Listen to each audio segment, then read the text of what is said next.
तो त्यांनी तेच म्हटलं की न्याय प्रधान वाक्य लॉजिकल स्टेटमेंट करने की उनकी इच्छा हुई। मग त्यांची इच्छा झाली नंतर, इसलिए उन्होंने वाक्य भाष्य लिखा।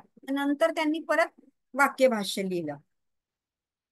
इस उद्धरण से सिद्ध होता है, याच्यावरून हे सिद्ध होतं की आनंद गिरी लिखते हैं, तो उससे क्या सिद्ध होता है। आनंद गिरींनी जे सांगितलं की बा यांनी ते कशासाठी केलं हे वाक्य भाष्य, तर त्याच्यावरून आपल्याला काय सिद्ध होतं की शंकराचार्य जी ने पहले पदभाष्य की रचना की थी, यह सिद्ध होता है। म्हणजे आधी त्यांनी पदभाष्य लिहिलं, आता हे सोपं आहे। उसमें उपनिषदार्थ की पदशः व्याख्या तो हो गई थी, म्हणजे प्रत्येक शब्दाची व्याख्या त्यांनी केली होती। माने जैसा मंत्र है उस मंत्र के अनुसार अर्थ किया है, अगदी जसा मंत्र आहे तसंच तसं त्यांनी त्याचा अर्थ तिथे केला होता। परंतु युक्ति प्रधान वाक्य का उपयोग वहां पर नहीं किया गया था।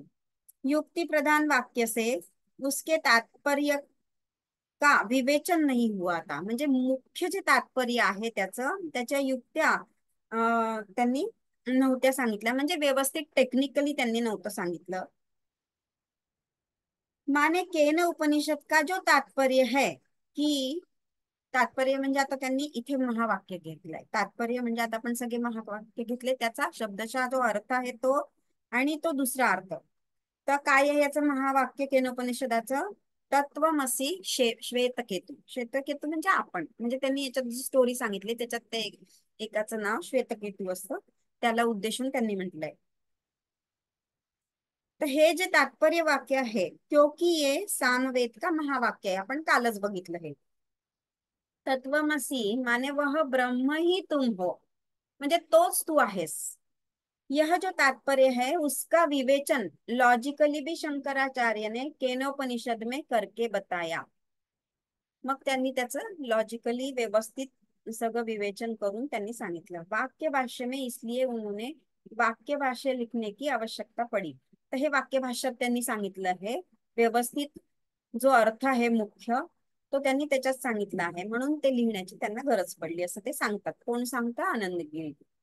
पदभाष्य की रचना अन्य भाष्य के समान है, दुसऱ्या भाषांप्रमाणेच आहे पदभाष्याची रचना। अन्य भाष्य के माने कठोपनिषद बृहदारण्यक, उसके अनुसार ही पदभाष्य की रचना है। म्हणजे बाकीच्या याच्यामध्ये पदभाष्य जसे केलेले आहे या उपनिषदांमध्ये तसंच त्याची रचना केली आहे या केनोपनिषदाची। वाक्य भाष्य में जहां तहां और विशेषतया तृतीय खंड के आरंभ में अगर हम शंकराचार्य जी का वाक्य भाष्य पढ़ते आहे, म्हणजे तिसऱ्या खंडातलं जे आपण आपण वाचन करू पुढे त्याचं जे वाक्य भाष्य आहे केनोपनिषद पर, हम हर जगह देखते हैं कि तृतीय खंड में आरंभ में विशेषता देखते हैं। म्हणजे प्रत्येक ठिकाणी तर आपण केनोपनिषदात बघतोच आहे, पण तिसऱ्या खंडामध्ये विशेष करून त्यांनी सांगितलेलं आहे की युक्ती प्रयुक्तीद्वारा, म्हणजे प्रत्येक वेगळ्या वेगळ्या अँगलने परमात्मा का खंडन किया है। सॉरी मतलब युक्ती प्रयुक्ती के द्वारा परमत का खंडन किया, म्हणजे दुसऱ्यांचे जे मत आहे ते कसे चुकीचे आहे ते त्यांनी प्रूव्ह करून दाखवलेलं आहे। म्हणजे दुसऱ्या लोकांनी पण भाष्य केले असतील त्याच्यावरती, पण त्यांचं जे भाष्य आहे ते कसं चुकीचं आहे, परमत का खंडन म्हणजे दुसऱ्यांनी जे वाक्य तयार केले किंवा भाष्य तयार केले त्याचं खंडन करून दाखवलं की ते कसं आहे, लॉजिकली आहे की नाही, हे अशा प्रकारे त्यांनी सांगितलं। माने तीसरे खंड में विशेषता अन्य सारे जो मत है, अन्य सारे म्हणजे दुसऱ्यांचे मत जो ऑथेंटिक नाही आहे, म्हणजे ज्याला आपण मानू नाही शकत, अशा प्रकारे शिक्कामोर्तब म्हणतो आपण त्याला की आता हे प्रूव्ह झालंय बा, हे सगळेजण मानतील अशा प्रकारे, उसका खंडन किया है और स्वमत की स्थापना की है। म्हणजे स्वतःचं मत कसं बरोबर आहे हे लॉजिकली प्रूव्ह करून त्यांनी ते स्थापन केलेलं आहे, म्हणजे आपल्याला सांगितलेलं आहे। उन्होंने जो वेदांत का निकाला हुआ अर्थ है, वेदांताचा जो अर्थ त्यांनी स्वतः शोधलेला आहे और अनुभव किया हुआ। आता हे सगळ्यात महत्वाचं आहे बघा, की पुस्तक कालही मी बोलली होती, म्हणजे याच्यात सांगितलंच होतं की पुस्तक ज्ञान खूप असू शकतं, इकडून तिकडून लेक्चर्स ऐकून हे सगळं आपण समजू शकतो फक्त, पण ग्रास पण थोडंफार करू शकतो, पण त्याचा जेव्हा अनुभव येतो त्यावेळेसच आपण त्याला समजू शकतो। और अनुभव किया हुआ वास्तविक अर्थ, आता शंकराचार्य कोण होते हे सगळ्यांना माहितीच असेल, तर त्यांनी याची पहिले अनुभूती केली आणि मगच त्यांनी त्याच्यावर भाष्य केलं, म्हणजे ते बोलू शकले. म्हणजे त्यांना तो अधिकार मिळाला की बा हे खरं आहे, त्याची अनुभूती घेतल्यानंतरच आपल्याला कळतं. अर्थ, वास्तविक अर्थ उसको उन्होंने स्थापन किया. मग तेव्हाच त्यांनी अनुभूती आल्यावरच सगळ्यांसमोर सांगितलं आणि भाष्य करून की हे खरं आहे, अशा अशा प्रकारचा अर्थ बरोबर आहे. ब्रह्मसूत्र में भी परमत का खंडन किया आहे, त्याच्यातही तसं आहे. सांख्य फिलॉसॉफी का खंडन किया आहे. आता ह्याच्यामध्ये खूप डीप मध्ये जायची आपल्याला गरज नाही. सांख्य फिलॉसॉफी वेगळी असते आणि ते बरेच असतात. वैशेषिक फिलॉसॉफी त्याचं पण खंडन केलेलं आहे. जितने भी षड दर्शन है उसमें पांचों फिलॉसॉफी का खंडन करके वेदांत का अर्थ स्थापन किया है. म्हणजे जे 5 फिलॉसॉफी आहेत, हे जे नाव आपण सांगितले, वैशेषिक आहे, न्यायिक आहे वगैरे, सांख्य वगैरे, अशा आहेत त्या 5. तर ते काही आपल्याला त्याचा अभ्यास नाही करायचा आहे. फक्त मी इथे तुम्हाला त्यांनी जे सांगितलं तेवढंच सांगते. वेदांत का अर्थ स्थापन किया है, म्हणजे त्या सगळ्या फिलॉसॉफींचं खंडन करून त्यांनी खऱ्या वेदांताचा स्वानुभूतीने सांगितलेला अर्थ इथे स्थापन केला.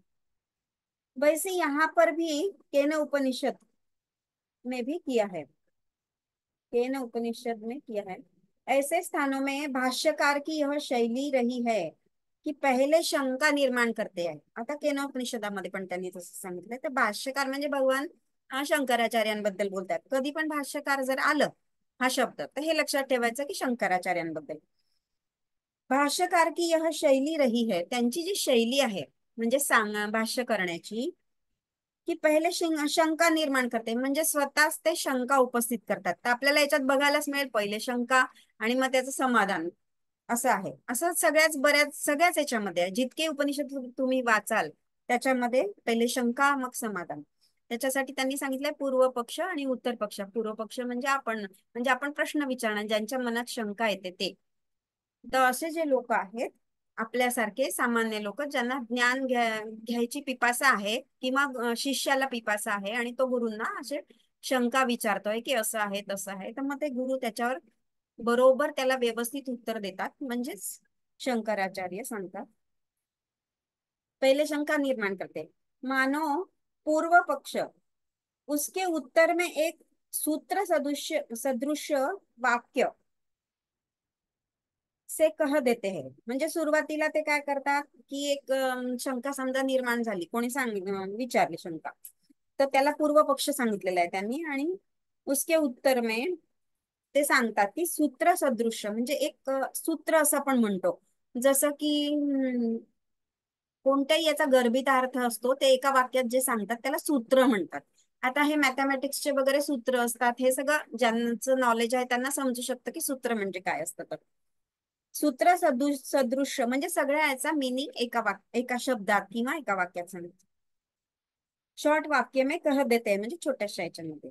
और बाद में उस शंका के द्वारा, माने पूर्व पक्ष के मन में जो शंका निर्माण करते हैं, म्हणजे नंतर त्याचं ते सांगतात उत्तर. हा बरोबर तुमचं मॉरल ऑफ द स्टोरी. तर आधी ते काय करतात की शंका निर्माण करतात पूर्व पक्षाच्या मनामध्ये. वो खुद ही हमें समझाने के लिए खुद ही शंका निर्माण करते हैं, म्हणजे त्यांनाच आपल्याला समजून सांगायचं आहे की शंका अशी जर तुमच्या मनात निर्माण झाली, मुद्दाम ते शंका निर्माण करून सांगतात आणि मग त्याचं उत्तर ते स्वतःच आपल्याला देतात.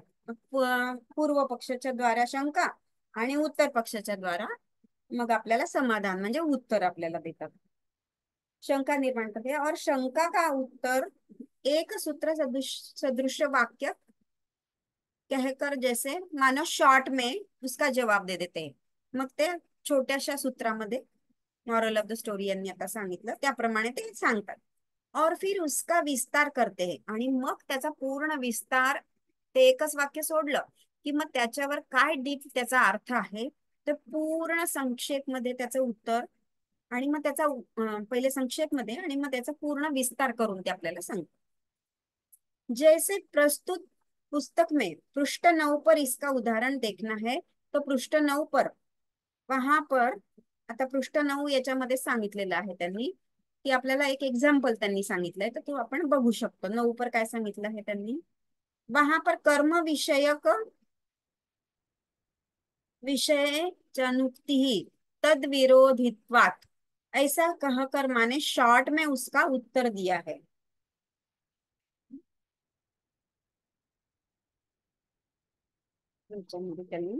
हाँ, कर्म विषय चानुक्ति ही, कर्म विषय च अनुक्ति ही तद्विरोधित्वात, तर असा हा जो शब्द आहे त्याचं त्यांनी सांगितलं आहे की ऐसा हा कहकर मानो शॉर्ट में उसका उत्तर दिया है, त्याचं त्यांनी शॉर्ट मध्ये उत्तर दिले, और ऐसा कहकर बाद में विस्तार से उसकी व्याख्या की है, म्हणजे पूर्ण विस्ताराने त्याचा अर्थ व्यवस्थित आपल्याला समजून सांगितलेला आहे। अस्य विजिज्ञासितव्यम आत्मतत्वस्य कर्म विषयचनम इत्यादि ग्रंथ से इसकी व्याख्या की गई है। अशा प्रकारे याच्यामध्ये त्यांनी या ग्रंथांच्या द्वारे त्याची व्याख्या सांगितलेली आहे। इस प्रकार हम देखते हैं कि पदभाष्य में प्रधान तथा मूल की पदशः व्याख्या की है।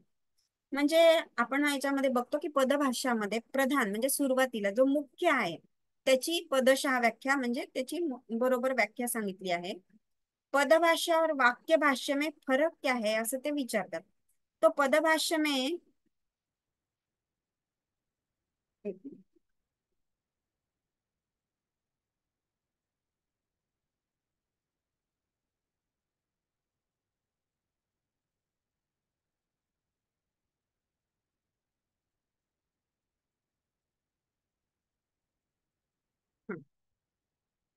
इस प्रकार हम देखते हैं कि पदभाष्य प्रधान तथा मूल की पदशः व्याख्या की है। तो पदभाष्य आणि वाक्य भाषामध्ये त्यांनी फरक सांगितलाय। तो पदभाष्य में मूल की पदशः व्याख्या की गई है, माने मुख्य रूप से मूल की व्याख्या की है, जे मुख्य अर्थ आहे त्याचा त्याची व्यवस्थित पूर्ण अशी व्याख्या त्यांनी सांगितली आहे। माने मंत्र जो है उस मंत्र का पदशः, माने जैसा मंत्र है वैसे ही व्याख्या व्याख्या माने अर्थ, म्हणजे जसा मंत्र है अगदी तशाच प्रकारची त्यांनी व्याख्या सांगितली आहे। और वाक्य भाष्य में उस पर विशेष ध्यान न देकर, माने उस मंत्र के पदशः अर्थ न लेकर जो विषय है म्हणजे मुख्य जो अर्थ आहे जो विषय आहे त्याच्याकडे त्यांनी वाक्य भाषेमध्ये जास्ती म्हणजे लक्ष न देता फक्त त्या मंत्राचा पदशः अर्थ उसका पदशः अर्थ न लेकर जो विषय है म्हणजे हे महत्वाचा जो विषय आपल्याला सांगितला। आता याच्यात महत्वाचा विषय काय आहे ह्यात आपल्याला समजून आलेलं आहे की आत्म्याशिवाय इथे दुसरं काहीच नाहीये। तर त्या मुख्य विषयाबद्दल त्यांनी लेकर जो विषय है माना सब्जेक्ट मॅटर म्हणजे जो मुख्य विषय है उसको लॉजिकली डिस्कशन किया है, म्हणजे खरोखर जो अर्थ आहे त्या मुख्य विषयाचा त्याचं पूर्ण विश्लेषण करून त्यांनी सांगितलेलं आहे। तो सब्जेक्ट मैटर ये यहाँ पे क्या है, ब्रह्म ही सत्य है। तर आपण बघतो की मुख्य विषय काय आहे तो ब्रह्म आहे। आता हे पहिल्यापासून आपण बघितलंच आहे, ब्रह्म ही सत्य है। तो उसी को लेकर या संपूर्ण संसार को प्रेरणा देने वाला जो भगवान है, संपूर्ण संसार का बल जो भगवान है म्हणजे जो मुख्य भगवान आहे। आता हे इथे प्रत्येक वेळेस मी काही सांगणार नाही की भगवान कोण आहे ना आपण कोण आहे वगैरे वगैरे, तर इथे आपल्याला तो अर्थ घ्यायचा आहे की भगवान म्हणजे संपूर्ण जो काय म्हणता संसार चालवणारा जो म्हणतो आपण त्याला आपण भगवान म्हणतो। प्रत्येक जण वेगळी व्याख्या करतो, तर आपण इथे ते घ्यायचं की आपणच सर्व आहोत। हे महत्वाचं वाक्य आपल्याला सतत लक्षात ठेवायचं की हे सगळं आपणच आहोत। तो उसे लेकर या संपूर्ण संसार को प्रेरणा देने वाला म्हणजे या सगळ्या संसाराला जो प्रेरणा देतो, इसका ही व्यवहार भी उसी के कारण हो रहा है। या सगळ्या संसाराचा जो व्यवहार चालतो, जो संसार सुरू आहे त्याला उसको बल देने वाला कौन है, जो है मुख्य तत्व जो भगवान है वही है। संपूर्ण संसार का अधिष्ठान वही ब्रह्म है। अधिष्ठान म्हणजे जो अधिष्ठित आहे मुख्य जो आहे तो कोण आहे तर तो हाच भगवान आहे। हे लॉजिकली त्यांनी प्रूव्ह करून दिलं आहे आणि म्हणजे बरोबर जे योग्य विषय आहे त्याचा जो मुख्य अर्थ आहे ते सांगितलं। युक्ति युक्त विवेचन यहाँ पे किया है। अंग्रेजी और बंगला में जो उपनिषद भाष्य के अनुवाद प्रकाशित हुए हैं, तर त्यांनी सांगितलं आहे इंग्लिश आणि बंगलामध्ये याचे जे अनुवाद सांगितलेले आहे, उनमें केवल पदभाष्य का ही अनुवाद किया गया है. म्हणजे जे ट्रान्सलेशन केलं आहे इंग्लिश मध्ये आणि बंगालीमध्ये, हे जे शंकराचार्यांच्या भाष्याचे, तर ते काय सांगितलंय त्यांनी, फक्त पदभाष्याचंच ट्रान्सलेशन केलेलं आहे. परंतु गीता प्रेस ने दोनों भाष्यों को यहाँ पर प्रकाशित किया है. आता याचं महत्व समजलं असेल तुम्हाला की गीता प्रेसची पुस्तकं का आपण म्हणजे अभ्यासाला घ्यावी. ते फक्त गीता प्रेसच्या याच्यामध्ये, या केनोपनिषदामध्ये त्याचा व्यवस्थित अनुवाद त्यांनी बरोबर सांगितलेला आहे. कारण बाकीच्या याच्यामध्ये जो सांगितलेला आहे तो त्यांनी फक्त पदभाष्याचाच दिला आहे, वाक्यभाष्याचा नाही. तर म्हणून गीता प्रेसच्या पुस्तकांचा आपल्याला अभ्यास करायचा है. गीता प्रेस ने दोनों भाष्यों को यहाँ पर प्रकाशित किया है. पंडितवर श्री पीताम्बर जी ने जो हिंदी अनुवाद किया था उसमें भी केवल पदभाष्य ही लिया गया था. कोणी होते एक पंडित म्हणून जे आहे पीतांबरजी, त्यांनी पण फक्त पदभाष्याचाच इथे ट्रान्सलेशन केलं होतं. मराठी भाषांतरकार परलोकवासी पंडित विष्णू बापट शास्त्री ने केवल वाक्य भाष्य का अनुवाद किया था. म्हणजे कोणी पदभाष्याचा केला फक्त आणि कोणी वाक्य भाष्याचा केला. मराठीमध्ये तर वाक्य भाष्याचा केला असं त्यांचं म्हणणं आहे. तर हमें दोनों ही उपयोगी प्रतीत हुए. तर त्यांना असं वाटलं, गीता प्रेसचं ज्यांनी केलं आहे तर त्यांना दोन्हीही महत्वाचे वाटले. इसलिए दोनों का ही अनुवाद प्रकाशित किया जा रहा है. अनुवादों की अनुवाद वादों की छपाई में जो क्रम रखा गया है उसे उन दोनों को तुलनात्मक दृष्टि से पडणे में बहुत सुविधा होती है. म्हणजे जेव्हा याचा अनुवादाचा छपाईचा जो क्रम आहे, म्हणजे सुरुवातीला पदभाष्य घेतलाय आणि मग वाक्यभाष्य घेतलाय, तर वाचताना पण आपल्याला असं करायचं की आधी पदभाषाचा अनुवाद करायचा आहे, वाचायचा आहे अर्थ, आणि त्याच्यानंतर वाक्यभाष्याचा. तर हे जे त्यांनी सांगितलं की छपाई का जो क्रम लिया है उसे उन दोनों को तुलनात्मक दृष्टी से पडणे में सुविधा होईल. म्हणजे तुलनात्मक, त्याची तुलना करून आपल्याला वाचता येईल बा, अशा प्रकारे त्यांनी घेतलाय. तर हे निवेदन आज आपलं झालं आहे. तर आपली वेळ किती झाली, हा अजून वेळ आहे. तर याच्यानंतर जे आहे केनोपनिषदाची सुरुवात, तर हे प्रत्येकाला माहितीच आहे की प्रत्येक उपनिषदाची सुरुवात जी आहे ती शांतीपाठाने होत असते. तर आता आपल्याला शांतीपाठ बघायचा आहे. तर सगळ्यात महत्वाचं जे आहे केनोपनिषद इथून सुरू होतं. ओम तत्सत ब्रह्मणे नमः. केनोपनिषद मंत्रार्थ शंकर भाष्य और भाष्य भाष्यार्थ सहित, म्हणजे मंत्राचा अर्थ पण सांगितला आहे शंकराचार्याने जो भाष्य, आणि जो महत्वाचा अर्थ आहे भाष्यार्थ तो पण सांगितलेला आहे. तर इथे एक छोटा मंत्र आहे. येने रीतः प्रवर्तन्ते प्राणिनः स्वेषु कर्मसु तं वंदे परमात्मनं स्वात्मानं सर्वदेहिनां यस्य पादांशु संभूतं विश्वं भाति चराचरं पूर्णानंद गुरुं वंदे तं पूर्णानंद विग्रहम्.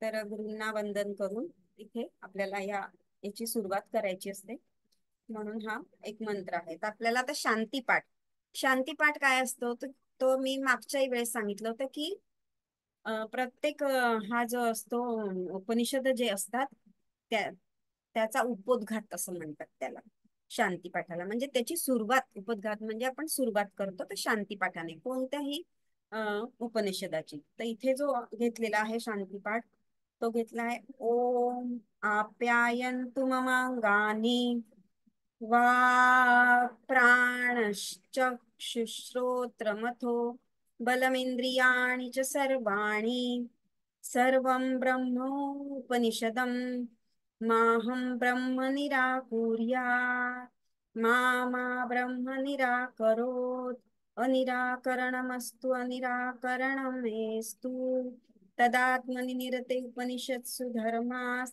ते मयि सन्तु ते मयि सन्तु. ओम शांती शांती शांती. तर आता ह्या शांती पाठाचा आपल्याला अर्थ बघायचा आहे. शांतीपाठाचा अर्थ समजल्याशिवाय शांतीपाठ म्हणून उपयोग नसतो.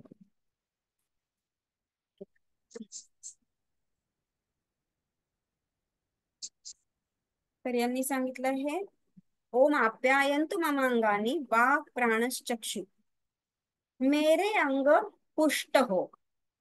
अंग म्हणजे काय? अंग म्हणजे त्यांनी सांगितलं आहे की जे माझे इंद्रिय आहेत, मेरे अंग पुष्ट हो. पुष्ट म्हणजे ते समर्थ असले पाहिजे, ज्यांच्यामध्ये बल असलं पाहिजे. तर कशासाठी आणि कोणते? मेरे वाक, वाक म्हणजे माझी वाणी, प्राण, श्वास जो आपला प्राणवायू तो, चक्षु म्हणजे डोळे, श्रोत्र म्हणजे कान, बल और संपूर्ण इंद्रिया पुष्ट हो.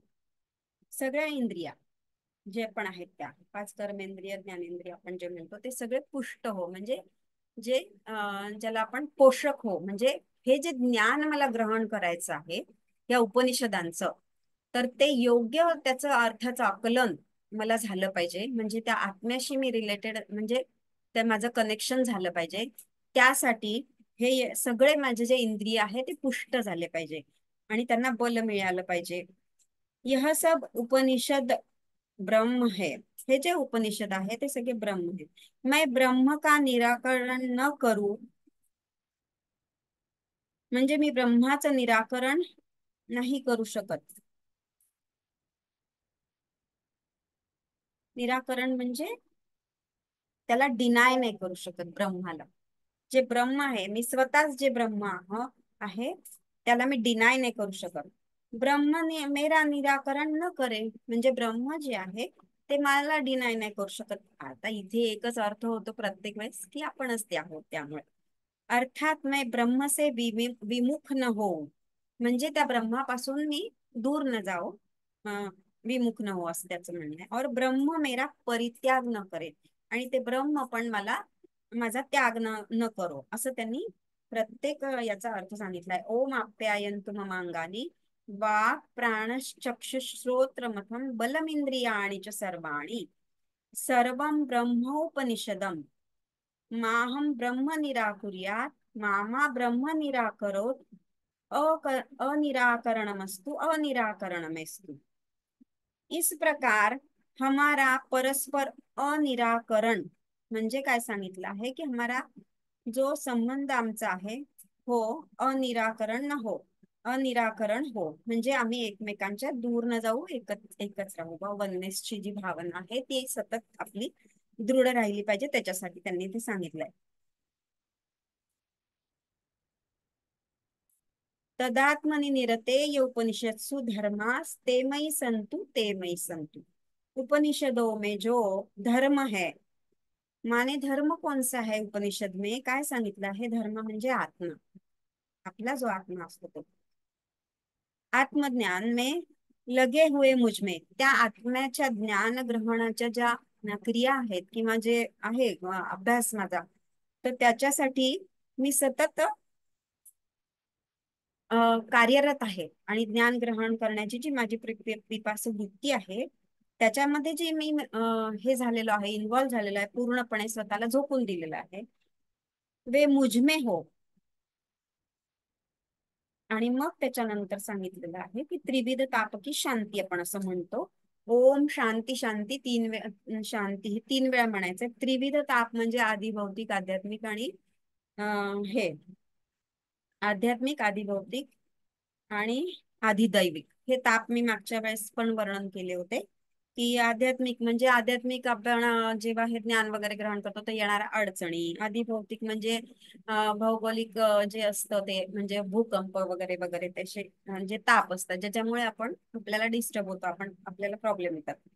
आणि आध्यात्मिक, आधी दैविक म्हणजे दैविक पण ताप असतात की काही ग्रहांचे दोष असतात, काही देवी देवतांची कोप असतात, अशा प्रकारे ते म्हटलेलं आहे त्यांनी. पण ते सगळे कोणत्याही तापामधून मी मुक्त असावं आणि हे ज्ञान जे आत्म्याचं आहे ते मी ग्रहण करू शकलो पाहिजे, म्हणून या त्रिविध तापांची शांती आपल्याला करायची असते. तर अशा प्रकारे हा शांती मंत्र झाला आहे. आणि आता आपला प्रथम खंड सुरू होणार आहे.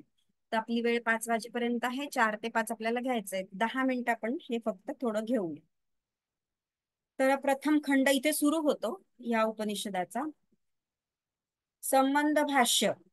त्याच्यामध्ये सुरुवात दिली आहे संबंध भाष्य. म्हणजे हे जे मंत्र आहे किंवा हे काय आहे, हे सगळं याचा आत्म्याशी कसा संबंध आहे किंवा काय संबंध आहे प्रत्येकाचा एकमेकाशी, म्हणून इथे सुरुवातीचा जो पॅरेग्राफ आहे त्याला सुरुवातीचा खंड आहे त्याचा हे सांगितलेलं आहे संबंध भाष्य. तर त्याच्यानंतर पदभाष्याला सुरुवात होते. तर पदभाष्य त्यांनी इथे घ्यायला सुरुवात केलेली आहे. तर आपल्याला आधी पूर्ण पदभाष्यच वाचायचं आहे. सगळे जे पदभाष्यामधले मंत्र आहे, म्हणजे मंत्र जे आहे त्याचं पदभाष्य पहिले वाचू आपण, आणि ते पूर्ण सगळ्या 9 मंत्रांचं झाल्यानंतरच आपण वाक्यभाष्याला सुरुवात करायची आहे. तर वाक्यभाष्य त्याच्यानंतर आपल्याला समजेल की काय याचा काय अर्थ आहे, आणि वाक्यभाष्यामध्ये जे विश्लेषण पूर्ण मुख्य विषयाचं करून सांगितलेलं आहे ते आपल्याला त्याच्यानंतर कळेल. तर आता पदभाष्य जे आहे त्याची आपण सुरुवात करून देऊ, आणि मग बाकी उद्या करता येईल आपल्याला. उद्या रविवारी कोणी विचारलं तर सुट्टी आहे, तर मग तुम्ही सगळ्यांनी सजेशन द्या की सुट्टी द्यायची का, किंवा मग सोमवारी करायचं का, कारण जनरली सगळ्यांनाच काही ना काही रविवारी काम असतात. तर तुम्ही ग्रुपमध्ये फक्त टाका की सुट्टी द्यायची असेल तर आपण सुट्टी देऊ. शक्यतो मला असं वाटतं सुट्टी द्यावी, कारण अं, सगळ्यांना काही ना काही कुठे जायचं असतं, कोणी येणार असतं वगैरे, स्त्रियांना जनरली हे सगळं आपल्याला असतं. तर फक्त ग्रुपवर 2-3 जणींनी टाका, किंवा द्यायची असेल तर आपण देऊ शकतो, आणि नसेल द्यायची तर मग आपण घेऊ पण शकतो. तर आता वाक्यभाष्य सॉरी पदभाष्य आहे. पहले हम पदभाष्य पढ़ेंगे और बाद में वाक्यभाष्य. शंकराचार्य जी इसका संबंध बताते हैं. आताच मी तुम्हाला सांगितलं की हा जो संबंध आहे वाक्यभाष्याचा, हे सॉरी पदभाष्याचा, ते शंकराचार्य सांगताहेत की हम उपनिषद क्यों पढ़ रहे हैं. आता हा खूप महत्वाचा प्रश्न इथे विचारलेला आहे की आपण का याचं वाचन करायचं किंवा अभ्यास करायचा. तर खरं म्हणजे आपल्याला आता हे माहित झालेलं आहे की आत्म्याशी आपलं रिलेशन राहिलं पाहिजे, त्याच्याशी सतत आपण एकात्व बोधामध्ये राहिलं पाहिजे. वननेस मध्ये आपल्याला जेव्हा जायचंय, आता आपण कोणत्या मार्गाला चाललोय हे मंगल मॅडम हे आपल्याला सांगत असताना आपल्याला आता समजलेलं आहे. फक्त जे नवीन साधक आहे त्यांना थोडं हे जरा समजायला अवघड जाईल. तर ते आपोआप याच्यामध्ये आपल्याला कळेल, आणि जे जे मंगल मॅडमचे प्रोग्राम सगळे अटेंड करतात त्याच्यामध्ये पण नवीन जे साधक आहे त्यांना कळेलच. तर आता त्यांनी सांगितलं क्यों पढ़ रहे हैं, तो आपल्याला त्याचं ज्ञान आहे. और वेदांत का अध्ययन कर रहे हैं, क्यों कर रहे हैं, इसके साथ हमारा क्या संबंध आहे. तर हा अभ्यास आपण का करतो आहे वेदांताचा, तर याच्यासोबत आपला काय संबंध आहे असं त्यांनी सांगितलं आहे. इसके पीछे क्या कारण आहे, म्हणजे याच्या मागे आपलं काय कारण आहे, का बरं आपल्याला अभ्यास करायचा आहे. तर आपण हे बघतोच की मंगल मॅडम अगदी किती म्हणजे काकुळतीने आणि किती व्यस्त याच्यामध्ये सुद्धा आपल्यासाठी इतके प्रोग्राम कशासाठी घेत आहे, की आपल्याला कोणत्या मार्गाला जायचंय मुक्तीच्या, किंवा पुढचे जे आपले आता इव्हेंट येणार आहेत, मॅडम नेहमी सांगत असतात. तर आता आपल्याजवळ वेळ कमी राहिला आहे आणि त्या सगळ्या गोष्टीचं ज्ञान आपल्याला झालं पाहिजे, म्हणजे आपण एकच आहोत सगळे. ही वननेसची जी जाणीव आपल्यामध्ये निर्माण व्हायला पाहिजे, त्यासाठी मॅडम किती झटत आहेत आणि किती कार्य करत आहेत हे सगळं आपण बघतोच आहोत. तर निदान आपण कमीत कमी हे प्रोग्राम अटेंड करून आणि जे ज्ञान आपल्याला मिळत आहे ते थोडस का होईना ग्रहण करून आपल्याला ज्या मार्गाला जायचं आहे तो मार्ग आपल्याला सुकर करायचा आहे. आणि त्या सगळ्या गोष्टीमध्ये आपल्याला मंगल मॅडम हेल्प करतातच आहे, त्या स्वतः आपल्याला हात धरून घेऊन चाललेल्या आहेत. तर हे आपल्याला सगळ्यांना माहितीच आहे. तर हे का करायचं आहे त्याच्या मागचं कारण आपल्याला माहिती आहे की इव्हेंट जवळ येईल, पृथ्वीचं असेन्शन होईल, त्याचबरोबर आपलं पण असेन्शन होणार आहे. त्यासाठी सगळे मोठे मोठे प्रोग्राम आपले झालेच आता, डीएनएचा, आणि हा पण आता रा मटेरियलचा मॅडमने घेतलाच आहे, हा आहे ओंकाराचा घेऊनच राहिले आहे. तर ह्या सगळ्याचा एकच आपला उद्देश आहे मंगल मॅडमचा आणि आपल्या सगळ्यांचा पण त्यांच्यासोबत, की आपल्याला आता आध्यात्मिक उन्नती सतत आपली कशी होईल. आणि आध्यात्मिक उन्नती तर आपली झालेलीच आहे, पण जो शेवटचा क्षण येईल त्यावेळेस आपण कसं, कोणत्या आयामध्ये आपल्याला जायचं आहे, आपली फ्री विल काय आहे, या सगळ्या गोष्टी आपल्याला माहित पाहिजे. आणि शेवटी आपलं जे ध्येय आहे मोक्ष प्राप्तीचं, ते आपल्याला उपलब्ध करायचं आहे. तर हे महत्वाचं कारण इथे आता हे शंकराचार्य विचारतात की का बरं, याच्या मागचं कारण काय आहे. तर हे खरं कारण आता आपल्याला माहिती झालेलं आहे. इस उपनिषद का संबंध साधन चतुष्टय साधक से है. म्हणजे जो साधन चतुष्टय, साधन चतुष्टय संपन्न म्हणजे काय, की सगळ्या प्रकारची साधना जो करतो आहे, जो साधन चतुष्टय संपन्न है उसके साथ उपनिषद संबंध स्थापित करता है. तो असा जो विरक्त वैरागी, आता इथे विरक्त आणि वैराग्य हे शब्द येतील आपल्याला पुढे. तर इथे हे आपल्याला लक्षात ठेवायचं सगळ्यात महत्वाचं म्हणजे की संन्यासांसारखे भगवे कपडे ग्रहण करून आपल्याला घरदार सोडून हे सगळं करायचं नाही आहे. आत्मोन्नतीसाठी आपल्याला इथेच बसून संसार करूनच फक्त आपल्याला आतून आपण डिस्कनेक्ट राहून, म्हणजे प्रत्येक गोष्ट आपल्याला करायचीच आहे संसारातली, स्त्रियांना तर खूप बघावं लागतं, तर ते करता करता आपण आपल्या मुक्तीचा मार्ग कसा शोधायचा, संसारात राहूनच सगळं करूनच, मुलाबाळांचं नवऱ्याचं, जे कोणी जॉब करतात जे सगळं करतात, तर त्या सगळ्या गोष्टी करून संसारात राहूनच आपल्याला मुक्त व्हायचं आणि आपण होणार आहोत. तर या पूर्वीचे जे कॉन्सेप्ट होते, कारण की काय होतं की चेतना पूर्वी एवढी म्हणजे सगळ्यांची वाढलेली नव्हती, आणि जी परिस्थिती होती त्याच्यामध्ये खूप त्यांना जप ध्यान तप वगैरे काय काय काय काय करावं लागायचं, तेव्हा खूप वर्षांनी केव्हाच्या केव्हा युगांनी त्यांना ते ज्ञान मिळत होतं आणि ते मुक्त होत होते. पण आता जे ही जी एनर्जी वाढलेली आहे आणि पृथ्वीचं जे असेन्शन होणार आहे, तर त्यामध्ये आपल्याला हे सगळं करायची गरज नाही. आपण जिथे आहोत तिथे फक्त आपल्याला सतत आपली चेतना आणि अवेअरनेस वाढलेला ठेवायचा आहे आणि इथे राहूनच आपल्याला मुक्त व्हायचं आहे. आणि आपणच सगळा हा कॉन्सेप्ट सगळ्यांनी लक्षात ठेवायचा आहे की तो परब्रह्म परमात्मा जे आहे, जो भगवान आहे, जे प्रत्येकाला आपण जे मानतो, साईबाबा झाले, गजानन महाराज झाले, जे पण सगळे आहेत, आणि आपण स्वतः आणि ही सृष्टी, हे ब्रह्मांड जे पण आहे, प्रत्येक निर्जीव वस्तू आणि सजीव वस्तू हे आपणच आहोत, हे मात्र लक्षात ठेवायचं. आणि तेच आपलं आत्मस्वरूप आहे, आपण आणि ते एकच आहोत, आपण सगळे एकच आहोत, हे फक्त इथे लक्षात ठेवायचं आहे. तर ह्याच्यासाठी उपनिषद संबंध स्थापित करत आहे. कोणाशी संबंध स्थापित करत आहे? जो साधन चतुष्टय संपन्न विरक्त पुरुष, म्हणजे त्याच्यात आपण पण आलो, जे ह्या मार्गाच्या उन्नतीमध्ये आहेत त्यांची गोष्ट चाललेली आहे.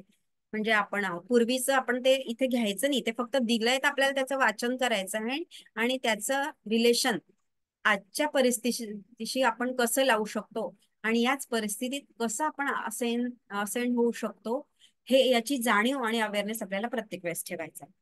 तो उसे ही संन्यास ग्रहण कर, गुरु के पास जाकर ब्रह्म विद्या ग्रहण करना चाहिए. तर ही परिस्थिती आता नाही. आपल्याला लक्षात ठेवायचं की पूर्वी ते जायचे जंगलांमध्ये, त्या ऋषी मुनींचे सगळे आश्रम असायचे आणि सगळे शिष्य तिथे जायचे आणि विरागी विरक्त होऊन जायचे आणि मग ते ज्ञान ग्रहण करायचे, हे सगळे प्रश्नोत्तर विचारून. आता ह्या केनोपनिषदावरती तर हे आहेच, पिक्चरच आहे, मी तुम्हाला दाखवते की शंकराचार्य बसले, म्हणजे सगळे म्हणजे गुरु बसले आहे आणि दिसतंय का, आणि त्यांचे शिष्य सगळे बसले, हे पूर्वीचं सगळं चित्र आहे. तर आता तसं नाहीये, आपणच गुरु आहोत, आपणच शिष्य आहोत, आपणच आपल्या शंकांचं निरसन आपण स्वतःच करू शकतो. हे सगळं आपलं आपल्यालाच कसं करायचं आहे याचं ज्ञान आता आपल्याला माहित झालेलं आहे. फक्त इथे जे सांगितलं आहे त्याचं कनेक्शन आपल्याला कुठे लावायचं तेवढं फक्त लक्षात ठेवायचंय. तर हे जे आहे साधन चतुष्टय संपन्न है, उसे ही संन्यास ग्रहण कर, गुरु के पास जाकर ब्रह्म विद्या ग्रहण करना चाहिए, हे पूर्वीचं कॉन्सेप्ट होतं. जिसके पास नित्य अनित्य विवेक आहे, म्हणजे कसं की संसार अनित्य आहे बा, म्हणजे नष्ट होणार आहे, मॅट्रिक्स आहे, आपल्याला हे माहिती आहे, आणि त्याचा विवेक ज्यांच्या जवळ आहे, उसके कारण उसका संसार छूट जात आहे, जे ह्याची जाणीव ज्या व्यक्तीला होते, स्थितप्रज्ञ, मी मागच्या वेळेस सांगितलं की तो कोण असतो, स्थितप्रज्ञ. याची जाणीव ज्याला झाली आहे तो वैराग्यवान पुरुष, जिसके पास वैराग्य है, उसके जिसके पास शम दम षट संपत्ती भी है. या सगळ्या आपल्याला माहिती, षट संपत्ती कोणत्या आहे, मागच्या वेळेस पण मी बहुतेक घेतलं होतं, शम दम तितिक्षा वगैरे ते सगळं आहे. तर त्या षट संपत्ती युक्त तो शिष्य असला पाहिजे. इंद्रिय निग्रह आहे, म्हणजे ज्याचा इंद्रियांवर कंट्रोल आहे, खाण्यावर पिण्यावर सगळ्या गोष्टींवरती, असा जो आहे, और समाधान है उसके, सगळ्या दृष्टीनं तो अतिशय समाधानी आहे. श्रद्धा है उसके पास, म्हणजे त्याची श्रद्धा आहे, गुरूंवरती आहे, भगवंतावरती आहे की नाही, हे काहीतरी वेगळं आहे. ही श्रद्धा त्याची आहे. ये गुण उसके पास है वही ईश्वर दर्शन के लिए व्याकुल हुआ है. हे सगळे जे गुण ज्याच्या जवळ आहेत तोच ईश्वर दर्शन करू शकतो आणि त्याच्यासाठी व्याकुळ होऊ शकतो. उसी के साथ उपनिषद का संबंध जोडा जाता है. म्हणजे अशाच व्यक्तीला हे ज्ञान होऊ शकतं, अनुभूती होऊ शकते असं त्यांनी सांगितलेलं आहे. उसी को ब्रह्म ज्ञान होता है. केनोपनिषद के साथ ऐसा साधक संबंध जोडेगा तो उसे सत्य उपलब्ध होगा. असं त्यांनी सांगितलंय की बा केनोपनिषदा जर तुम्हाला अभ्यास करायचा आहे तर असं षटसंपत्ती किंवा हे जे आहे असं इंद्रिय निग्रह वगैरे हे सगळं असेल तर तुम्ही याच्याशी संबंध जोडू शकता. सत्य उपलब्ध होगा, त्याला सत्याची प्राप्ती होऊ शकते. महावाक्य का अनुभव करेगा. आता ह्याचं महावाक्य आता पाठच करून टाकायचं आहे आपल्याला. तत्वमसी श्वेतकेतू ह्या याची अनुभूती त्याला येईल. ब्रह्मबोध में स्थित होगा और देह बोध छोड़कर